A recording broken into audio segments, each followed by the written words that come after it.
Hindi na siya naliligo. Wala, paliguan. Sorry. Jermaine, Hirap po kamusta ka kami na? magpaligo sa kanya. Oo.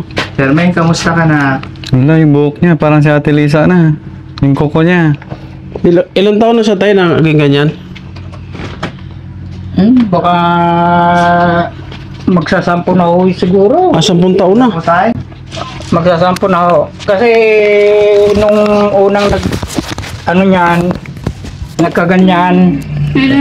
Ayan na. dinala namin sa Kwan. Dinala namin sa Baguio. Iba kaya. Isang buwan niya doon, gumaling. Tapos sabi ng doktor niya, binigyan siya ng maintenance. Tatay sabi niya, pag hindi na kainom nito, may posibilidad na bumalik yung kanyang dating niya, sabi. Bali si, anong pangalan nila? Charmaine? Anak mo po. Opo. Bali, ilan po sila magkapatid? Bali, lima sila yan. Pero ganyan lang po siya na palakad-lakad lang dito. Hindi naman po siya lumalayo. Halos hindi nga ako alis-alis dito sa bahay kasi Binabantayan siya. tumatakas yan. 2 beses na yung tumakas. Buti po na ano nyo pa, nasundan nyo, nahagilap nyo pa. Nung una, doon sa Kabalawangan, sa bayan, malapit sa bayan, Opo. nakabike yan, gabi na. Yung nagruronda daw doon na mga tanod, tinatanong siya kung taga saan. Nasabi naman niya na taga rito daw. Kaya itinawag dito yung tanod sa kapitan ng barangay dito sa amin. Binalik. Yun, pinuntahan, binalik dito.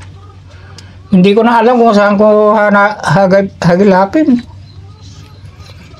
Nung pangalawa, doon sa bayan mismo, nakita ng pamangking ko. Tinix niya sa amin dito. Nagpuntahan namin sa bayan, nandun daw si Dangdang. Dangdang ang palayaw niyan. Charmin. So tay, nasa 10 taon na siyang ganyan. Oo. Sa pagkakaalam niyo po tay, bago siya nagkaganyan, ano po yung, alam yung dahilan, bakit po nagkaganyan si Charmaine? Ang ko niyan, yung hindi niregla. Ay tay, bali dalaga po siya noon. Oo, dalaga Kasi pa. ngayon, di ba? Nag-aaral pa nga niyan sa grade, ano ba yun? Second high school. Second year high school. Second year high school noon. Nagkaganyan. Pero sabi mo tay, meron siyang anak. Yung dalawang bata, anak niya yan. Bali 3 yan. Nung gumaling, nung huling, unang pinagamot namin sa Baguio, gumaling. Opo. Ilang buwan lang na nandito. Pumunta sa Maynila. Naging katulong doon sa Maynila. Yun, ano niya yung lalaking nakaano sa mga anak niyan. 3 anak, 1 lalaki lang yan. Pero tay, sabi mo kasi, dinala nyo sa Baguio. So, ibig sabihin, nung dinala nyo nung time na yon, dalaga pa siya. Dalaga pa. Nag-aaral pa. Tapos may sintomas na po siyang ganyan. Oo, ganyan na nga. Yung unang sintomas na nakita namin sa kanya, yung parang natatakot sa mga tao. Ganun. Pero hindi sinasabi na hindi niregla. 3 buwan na hindi niregla. Opo. Ayun, ganyan na itsura. Kasi nung pagkadala nyo po doon, gumaling siya and then pumunta sa Manila na masukan bilang isang kasambahay. And then may na-meet po siyang lalaki. So, yung time na yon tay, magaling na siya. Magaling na. Tapos nagkaroon po sila ng 3 anak. Hindi, ang una, yung panganay niya, grade, ano ba yun ngayon? Grade 7? Grade 7? Grade 12. Hindi yung preacher. After. 7. Grade 7 ano? Grade 7 po. Grade 7 na ngayon yung panganay nila. Yung pangalawa, Itong bunso ay pangalawa, grade 2 pa lang. yung bunso niya po. Parehas sila, grade 2. Hindi ko na ipasok kasi kapos wala kaming gagastusin noon. Kaya hindi ko na ipasok kaagad dyan. So, nung nagkaroon po sila ng 3 anak ng kanyang kinasama, bakit nakiwalay sila? Anong dahilan? Ayun ko, hindi ko kuan kasi ang paalam niya nung nagkaganyan na ulit doon. Sa Manila po. Nung nagsasama na sila yung unang anak, pero may isang anak na sila. Mhm. Nung nakita nung anak ko na nasa Manila din, pinasyalan siya. Andun na raw sa sulok, hindi na makausap. Yung kinuha niya, dinala dito. Yan ang buntis niya. Ay, nung nagkaganyan po siya na parang nawala sa sarili, may dinadala po siya that time. Buntis po siya.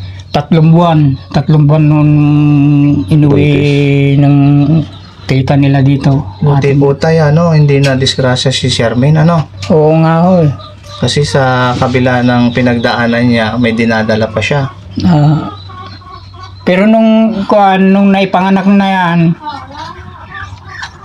ganun na, yung may sira na talaga. Inano namin sa munisipyo, dinala na naman namin sa Region 1, sa Dagupan. Gumuling ulit.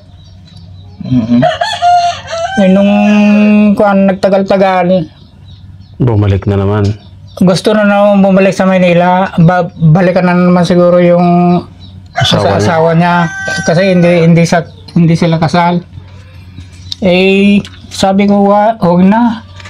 Sabi ko, baka bumalik na naman yung ano mo. Nagwawala na yan. Yun, nung araw-araw, wala na, nagwawala na talaga. Gusto niya talaga pumunta. Binigyan ko ng pamasahe. Pumunta uli. Ang huling yun.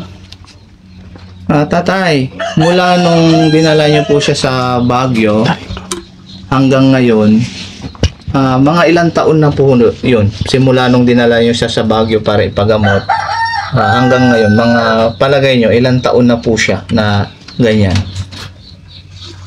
Siguro magsasampung taon na rin siguro dahil yun ang unang nagkaganyan eh. Nasa 10 taon na po.